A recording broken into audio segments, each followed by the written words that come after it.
Amma nəyin bahasına olursa olsun güclü olmaq lazımdır. Güclü olmaq lazımdır ki, haqqını alasan və haqlı olasan. Başqa cür mümkün deyil. Ali Baş Komandan İlham Əliyevin fikirlərini elə sözlərimə qüvvət kimi gətirirəm. Bugünkü dünyada güc faktoru əsas rol oynayır.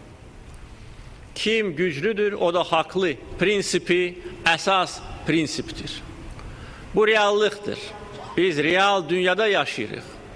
Əlbəttə, beynəlxalq davranış qaydaları, beynəlxalq hüquq normaları var, beynəlxalq təşkilatlar fəaliyyət göstərir. Ancaq bu fəaliyyətin konkret nəticələrini biz görmürük. Və bir çox hallarda dövlətimizə, xalqımıza qarşı bir də qeyd etmək istəyirəm, ədalətsizlik görürük. Necə olur ki, bəzi hallarda BMT Təhlükəsizlik Şurasının qətnamələri saatlar içində icra edilir.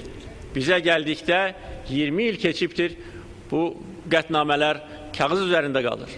Bu ədalətsizlikdir, ikili standartlardır. Ancaq bir də demək istəyirəm ki, biz real vəziyyəti çox düzgün təhlil edərək bir daha qərara gəlirik ki, ancaq iqtisadi gücümüzə, hərbi gücümüzə biz arxalanmalıyıq. Azərbaycan xalqının istedadına arxalanmalıyıq. Ermənistan-Azərbaycan Dağlıq Qarabağ münaqişəsi ancaq ölkəmizin ərazi bütövlüyü çərçivəsində öz həllini tapmalıdır. Bunun başqa yolu yoxdur.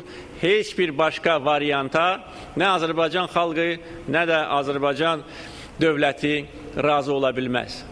Biz öz ərazi bütövlüyümüzü bərpa etməliyik və edəcəyik. Bizim başqa ölkələrin torpağında gözümüz yoxdur. Baxmayaraq ki, qeyd etdiyim ki, bugünkü Ermənistan bizim tarixi torpağımızdır. Ancaq öz torpağımızı da biz heç kimə verməyəcəyik və heç vaxt biz bu vəziyyətlə barışmayacağıq. Biz münaqişəni tezliklə, ədalətli və öz xeyrimizə həll etmək üçün daha da güclü olmalıyıq. Biz güclü dövlət qururuq. Bugün Azərbaycan dünya miqyasında qüdrətli dövlət kimi tanınır.